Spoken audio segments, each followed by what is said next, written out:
नमस्कार बच्चों। आज हम सीखेंगे कुंवर नारायण द्वारा लिखित खुला आकाश। इस पूरक पठन का आज हम अध्ययन करेंगे दूसरे भाग का। पहले भाग में हमने देखा है प्रस्तुत डायरी विधा में कुंवर नारायण जी ने जीवन के संघर्ष, साहित्य, आत्मचिंतन, जीवन क्रम आदि पर अपने विचार स्पष्ट किए हैं। इस पाठ में उनका मानना है कि हमें दूसरों से वाद विवाद करने के बजाय स्वयं से ही संवाद करना चाहिए। अंदर की दुनिया का सविस्तर हमने आशय देखा। उसके बाद मकान पर मकान इसका आशय देखा है। सही साहित्य क्या है? सही साहित्य और संपूर्ण साहित्य वही है, ऐसा लेखक का कहना है कि जो सिर्फ बाई या सिर्फ दाई आँख से नहीं देखा जाए, दोनों आँखों से देखा जाए, वही सही साहित्य है। तो आइए आज हम देखते हैं आगे का भाग। जाने खुद को। इसका मैं प्रकट वाचन करती हूँ। देखिए, बिल्कुल चुपचाप बैठकर सिर्फ अपने बारे में सोचें। कोशिश करें कि दूसरे या सब कहीं भी उस आत्मचिंतन के बीच में ना आए। इससे दो फायदे होंगे। एक तो हम अपने को जान सकेंगे कि हम स्वयं क्या हैं, जो दूसरों के बारे में सब कुछ जानने का दंभ रखते हैं। दूसरे, हमारे उस हस्तक्षेप से दूसरों की रक्षा होगी जिसके प्रतिक्षण मौजूद रहते वे अपने बारे में न तो संतुलित ढंग से सोच पाते हैं, न सक्रिय हो पाते हैं। दूसरों की सोच समझ में भी उतना ही भरोसा रखें जिनमें हमें अपनी सोच समझ में है। हर एक के प्रति हमारे मन में सहज सकारात्मक स्वीकृति का भाव होना चाहिए, दूसरा अन्य नहीं। अंत में है हमारे ही प्रतिरूप हमसे अलग या भिन्न नहीं। देखिए, इसका आशय हम देखते हैं। जाने खुद को। जाने खुद को का अर्थ यहाँ पे लेखक ने क्या कहा है, देखिए। इस भाग में हमें लेखक कहते हैं कि हमें खुद के बारे में सोचना चाहिए, मतलब हमें आत्मचिंतन करना चाहिए। बिल्कुल शांत बैठकर बस अपने बारे में सोचना है, दूसरा कोई इस सोच में ना आए। हम इसके दौरान खुद को जानने की कोशिश करें कि हमारे जीवन में क्या लक्ष्य है, हमें उसके लिए कैसे प्रयत्नशील रहना है और हम क्या गलतियां करते हैं, उसे कैसे सुधारा जाए। इससे हम खुद को अच्छे से जान सकेंगे। हमें खुद के बारे में कुछ ज़्यादा ही विश्वास होना चाहिए कि हमें सब कुछ पता है। मैं दूसरों को बहुत पहचानता हूँ और हम लोगों के विचारों में अपनी सोच डालना शुरू कर देते हैं, जिससे वह संतुलित होकर सोच नहीं पाते। लेखक कहते हैं कि हमें दूसरों के सोच समझ पर भी उतना ही भरोसा रखना चाहिए जितना खुद पर हमें भरोसा है। यानी कि दूसरों पर भरोसा रखना चाहिए, दूसरों पर विश्वास रखना बहुत ही महत्वपूर्ण है। लोगों के प्रति हमारे मन में सहज सकारात्मक स्वीकृति का भाव होना चाहिए। दूसरों के प्रति सकारात्मक भाव होना चाहिए, नकारात्मक भाव नहीं होना चाहिए। वे भी हमारे ही प्रतिरूप है, ऐसी भावना होनी चाहिए। हमें औरों का आदर करना चाहिए। आगे देखिए लेखक क्या कहते हैं।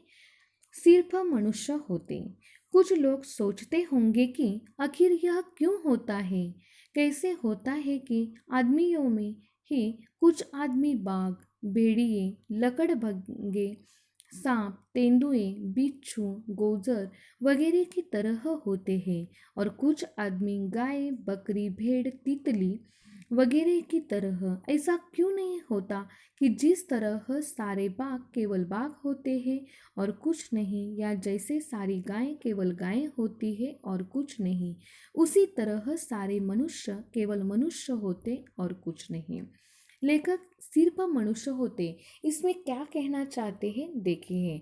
हमने इसका प्रकट वाचन किया है। आशय देखिए, लोगों के प्रति समाज के प्रति लेखक ने जो अवलोकन किया है उनका अनुभव व्यक्त करते हुए लेखक कहते हैं कि हम इंसानों में कुछ इंसान बाघ, भेड़िए, सांप, तेंदुए, बिच्छू, गोजर जैसे होते हैं और कुछ गाय, बकरी, भेड़, तितली की तरह वह इंसान होने के बावजूद भी उनमें हिंस्र, धूर्त, घातक, दूसरों को नुकसान पहुंचाने वाले घातक गुण होते हैं और कुछ इंसान एकदम शांत, संयमी, नरम दिल के भी होते हैं।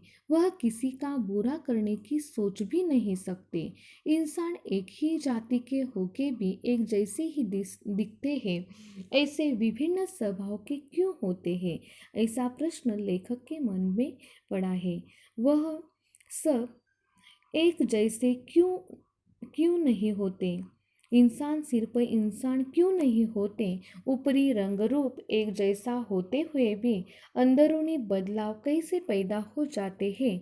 यह सवाल लेखक के मन में उठा है।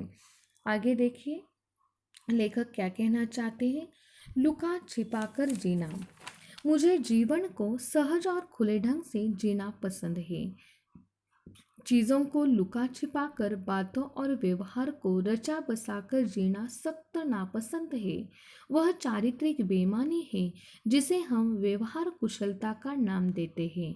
इसके पीछे आत्मविश्वास की कमी झलकती है कि कहीं लोग हमारी असलियत क्यों न जाए। आखिर वह असलियत इतनी गंदी और धूर्त क्यों हो जिसे उसे हम छिपाना जरूरी लगे। देखिए आखिर वह असलियत इतनी गंदी और धूर्त क्यों हो कि उसे छिपाना जरूरी लगे। देखिए लेखक इसमें क्या कहना चाहते हैं। लेखक एक खुले मन के सभी लोगों के प्रति समानता तथा आदर रखने वाले इंसान है। वह जीवन को सहज और खुले ढंग से जीना पसंद करते हैं। चीज़ों को छुपाकर मतलबी होकर जीना उन्हें पसंद नहीं है। लोगों से होने वाले फायदा तथा नुकसान पर उनके साथ रिश्ता रखना और उसे व्यवहार का नाम देना यह चारित्रिक बेईमानी है। देखिए लेखक को क्या लगता है। लोगों से होने वाले फायदा तथा नुकसान पर उनके साथ रिश्ता रखना उसे व्यवहार का नाम देना यह चारित्रिक बेईमानी लगती है। हमारे निजी स्वार्थ के लिए हम भविष्य में किससे फायदा मिलने के विचार से हम कुछ लोगों की स्तुति करते हैं, उनसे मेल मिलाप बढ़ाते हैं। हमारे स्वभाव में न होते हुए भी हम प्राकृतिक रूप से ऐसा बर्ताव करते हैं। यह हमारी चरित्र के विरुद्ध है। वह हम कुछ चीज़ों का अपनी परिस्थिति का दिखावा करते हैं। हम कुछ चीज़ों का अपने लिए तथा परिस्थिति का दिखावा करते हैं। इसके पीछे अपने आत्मविश्वास की कमी नजर आती है। हम सभी अपनी असलियत छिपाने की कोशिश करते हैं। हमारा व्यवहार सहज सुंदर होना चाहिए ताकि हमें कुछ छिपाने की ज़रूरत ना पड़े। हमारा व्यवहार सहज होना चाहिए और हमारी असलियत इतनी गंदी धूर्त नहीं होनी चाहिए। हमें व्यवहार से अत्यंत अच्छा हमारा बर्ताव होना चाहिए और उसे छिपाने की ज़रूरत ही हमें न पड़े। ऐसा लुका छुपा कर जीना लेखक को पसंद नहीं है। आगे देखिए जीने का अर्थ। बुढ़ापे का केवल यही अर्थ नहीं कि जीवन के कुछ कम वर्ष बचे हैं। यह तथ्य तो जीवन के किसी खंड पर भी लागू हो सकता है। बचपन, यौवन, बुढ़ापा खास बात है। जो भी वर्ष बचे हैं, जब तक जीवित और चैतन्य हूँ, जिंदगी को क्या अर्थ दे पाता हूँ या अपने लिए उससे क्या पाता हूँ, ऐसा कुछ जिसका सबके लिए कोई महत्व है। लगभग इसी अर्थ में मैं साहित्यिक चेष्टा और जीवन चेष्टा को अपने लिए अविभाज्य पाता हूँ। देखिए 75 का हो रहा हूँ, यानी जीने के लिए अब कुछ ही वर्ष बचे हैं, लेकिन जीना बंद नहीं हो गया है। यह एहसास कि मृत्यु बहुत दूर नहीं है, उम्र के किसी भी मोड़ पर हो सकती है। ऐसा हुआ भी है मेरे साथ, तब हो या अब, यह सवाल अपनी जगह बना रहता है कि जीवन को किस तरह जिया जाए, सार्थकता से, अपने लिए या दूसरों के लिए। जीने का अर्थ में लेखक ने क्या आशय बताया है, देखिए। जीवन के कई पड़ाव पार करने के बाद, जीवन में कई उतार चढ़ाव देखने के बाद, जीवन का अर्थ लेखक ने अपने दृष्टिकोण से बताया है। लेखक कहते हैं, बुढ़ापा आने के बाद उसका यह अर्थ नहीं होता कि जीवन के कुछ वर्ष ही अब बचे हैं। यह नियम तो जीवन के किसी मोड़ पर भी लागू हो सकता है। लेखक कहते हैं, जीवन के जो भी वर्ष बचे हैं, जब तक चैतन्य है तब तक मैं अपने जीवन को क्या अर्थ दे पाता हूँ, मैं जीवन को कैसे अच्छी तरीके से जीना चाहता हूँ और जीता हूँ, मेरे वक्त का मैं कैसे सदुपयोग करता हूँ, मैं कैसे क्षमाशील, दयाशील तथा कृतिशील होकर जीता हूँ, इससे मेरे जीवन को एक अर्थपूर्णता आ जाए।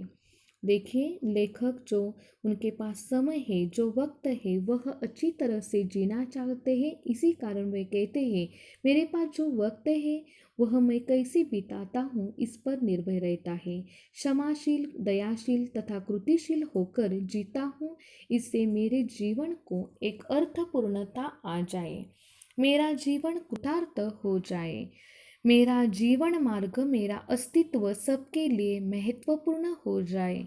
और इसी प्रयत्न में मैं अपने साहित्य चेष्टा तथा जीवन मार्ग को एक जैसा पाता हूँ। लेखक कहते हैं कि मैं अब 75 साल का हो गया हूँ, मेरे जीवन के अब कुछ ही दिन बच गए हैं, लेकिन मेरी मृत्यु कभी भी आ सकती है या मृत्यु कभी भी हो सकती है, लेकिन मैंने जीना नहीं छोड़ा है। देखिए, लेखक ने बहुत ही अच्छा कहा है यहाँ पे। लेखक कहते हैं कि मैं 75 वर्ष का हो गया हूँ, मेरे जीवन के अब कुछ ही दिन बच गए हैं, लेकिन मृत्यु नहीं हुई है, जीना मैंने नहीं छोड़ा है, मैं उसी आत्मविश्वास से आज भी जीता हूँ। हमें अपना जीवन सार्थकता से जीना चाहिए। देखिए, आज हमने क्या क्या देखा है।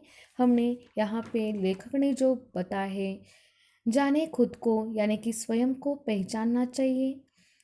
सिर्फ मनुष्य होते, सब मनुष्य एक जैसे होते तो अच्छा होता।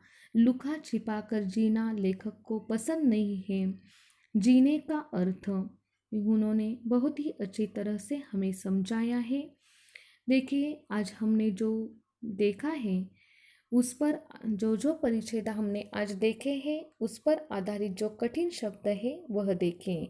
निर्जीव का मतलब है जीने जिसे जान नहीं, आज़ादी, स्वतंत्रता, समृद्ध, संपन्न, निस्वार्थी, जिसके मन में लोभ या लालच न हो।